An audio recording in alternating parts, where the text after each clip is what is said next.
Okey semua, sekarang saya ingin berkongsi tentang tutorial macam mana kita nak convert daripada Excel punya senarai nombor telefon kepada smartphone kita. Okey.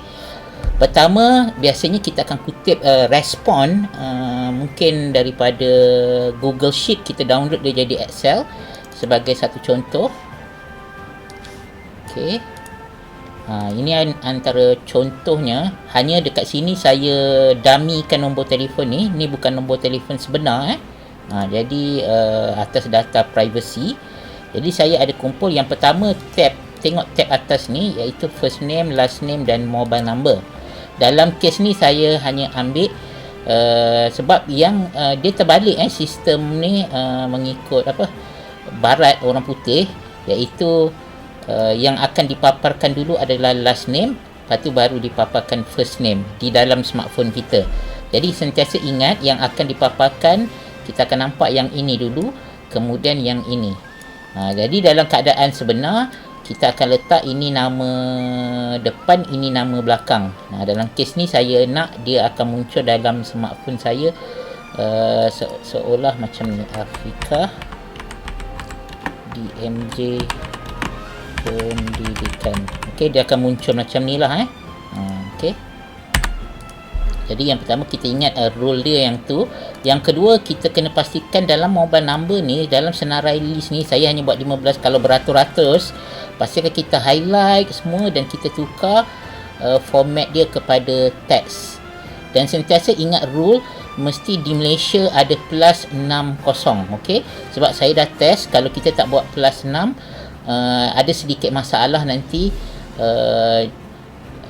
masa dia masuk dalam smartphone, sama ada kita tak boleh call tapi kita nampak dia punya link kepada WhatsApp, ataupun kita boleh call tapi kita tak jumpa dia punya synchronize dengan WhatsApp atau Telegram. Jadi pastikan kita ikut rule plus 6. Jadi bila kita nak kumpul respon nombor telefon kepada orang, kita buat syarat dia mesti ada letak tambah 6 kosong. Okey, baru dia letak nombor telefon dia.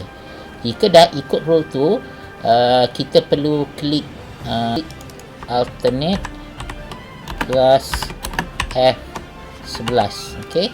Ni saya delete balik. Alternate F11. Ingat. Alternate F11.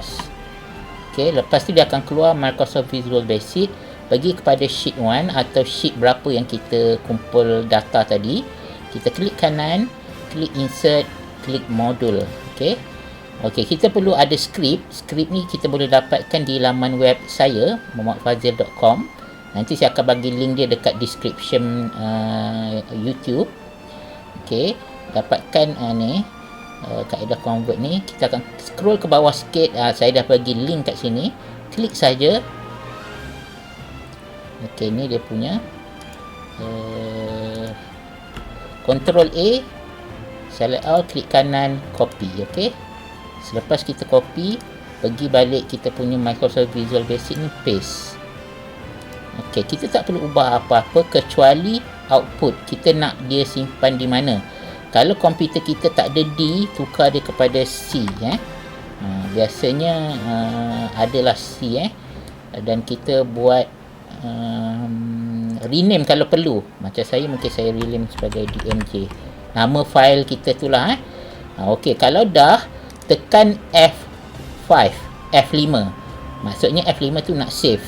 Okey, saya klik sekarang F5. Okey. Pad file okey, rupanya C tak boleh. Okey, saya tukar dia kepada D. Jadi pastikan ada D lah. Ataupun kita ada external E ke. Okey, tak kisahlah, saya ubah daripada D. F5. Okey, baru boleh. Rupanya dia tak boleh save kepada C. Okey, dia kata contact convert to save to D. Okey, klik OK.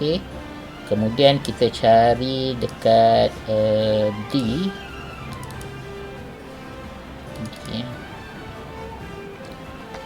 Okey, dah ada dekat sini. DMJ. Klik kanan. Cut. Paste. Okey, jadi inilah file kita. file ni kita akan share kepada mungkin WhatsApp atau Telegram. Saya nak tunjukkan. Okey, contohnya saya nak share file saya ni ke dalam Telegram. Okey, sama ada Telegram saya atau Telegram group orang lain nak save nombor telefon ni. Jadi dah siap. Saya akan tunjukkan macam mana kita nak buka di dalam phone kita.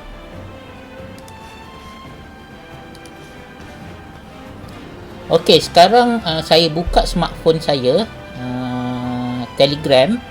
Bermaksud tadi melalui komputer saya send kepada Telegram, kemudian saya buka smartphone, saya buka Telegram yang sama. Okey, kita klik. Okey, dia akan keluar import contact. Tapi kalau contact tu lebih 100, dia hanya akan paparkan 100, tapi jangan risau yang baki contohlah 150 dia tetap save. Hanya dia kata paparan sahaja jadi jangan risau. Jadi kalau kita klik save, dia akan terus save nombor telefon semua dalam senarai itu. Jadi senang kerja kita. Katakanlah saya ada 150 orang punya kontak nak save sekaligus. Inilah cara yang paling mudah untuk kita convert daripada senarai Excel kepada smartphone. Jadi saya ingat itu sahaja. Sekian, terima kasih. Okey semua, jangan lupa subscribe saya, bantu saya. Bye.